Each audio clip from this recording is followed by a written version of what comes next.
Hello everyone, সবাইকে দোলের অনেক অনেক শুভেচ্ছা and happy Holi to all. তো আজকে রেসিপি ভোগের খিচুড়ি। তো ভোগের খিচুড়ি রান্না করার জন্য এখানে একটা কড়াইতে 1 কাপ মতো মুগ ডাল নিয়ে সেটা ভেজে নিতে হবে। এটা ভাজা হয়ে গেলে এবার কড়াইতে তেল নিয়ে তাতে সবজিগুলো দিয়ে দিতে হবে। তোমরা তোমাদের পছন্দ মতো সবজি ব্যবহার করতে পারো। এবার এই পর্যায়ে এতে নুন আর একটু হলুদ দিয়ে একটু সময় ধরে নাড়াচাড়া করতে হবে। ভালো করে একটু নাড়াচাড়া করে টস করে সবজিগুলো ভাজা করে নিতে হবে। তারপর এটা তুলে নিতে হবে অন্য একটি পাত্রে। 1 কাপ ডালের জন্য 1 কাপ গোবিন্দভোগ চাল নিয়ে নেওয়া হলো এবং এটাকে ধুয়ে সাইডে রেখে দেওয়া হয়েছে। এবার কড়াইতে তেল নিয়ে ওতে শুকনো লঙ্কা, তেজপাতা আর গোটা মশলা ফোড়ন দিয়ে একটু ভেজে তারপর 5 ফোড়ন দিতে হবে।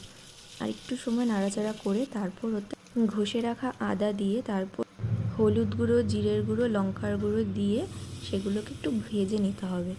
তারপর এতে কুড়িয়ে রাখা নারকেল দিয়ে ওটাকে আর একটু সময় ধরে ভাজা ভাজা করতে হবে। ভাজা ভাজা হয়ে গেলে এতে চাল ডাল যেটা ধুয়ে রাখা ছিল সেটা দিয়ে দিতে হবে। এবার চাল ডালটা একটু মিক্স করে মশলাটার সাথে এবার এতে একটু জল দিয়ে দেওয়া হলো। জলটা গরম করে আগে থেকে রাখা ছিল, তো সেই জলটা এখানে দেয়া হয়েছে। গরম জল দিলে রান্নার টেস্টটা ভালো হয়, সেই কারণে এখানে গরম জলটা দেয়া হয়েছে। এবার এটা নাড়াচাড়া করে এতে এবার নুন চিনি অ্যাড করতে হবে। যেহেতু আগে নুন দেওয়া ছিল তাই সেইটা পরিমাণটা বুঝে দেবে। এবার টমেটো এবং বাকি যে ভাজা সবজিগুলো ছিল সব সবজিগুলো দিয়ে দেওয়া হয়েছে। দিয়ে এবার কিছুক্ষণ নাড়াচাড়া করে ঢেকে রাখতে হবে।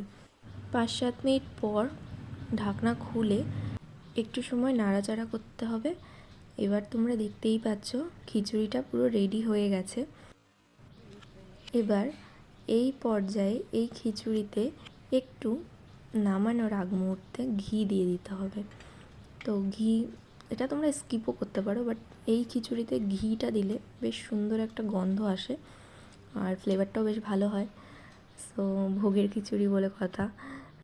এবার থালা রেডি করা হচ্ছে। থালায় 3 রকম ভাজা আগে থেকেই করে রাখা ছিল। এবার সেই থালাতেই খিচুড়িটা দিয়ে দেওয়া হয়েছে।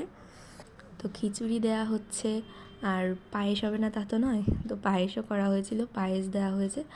তো পুরো থালা রেডি করে সাজিয়ে ঠাকুরের সামনে দিয়ে দেওয়া হয়েছে। তোমরাও দেখো, বানাও এবং কেমন লাগলো অবশ্যই জানাবে।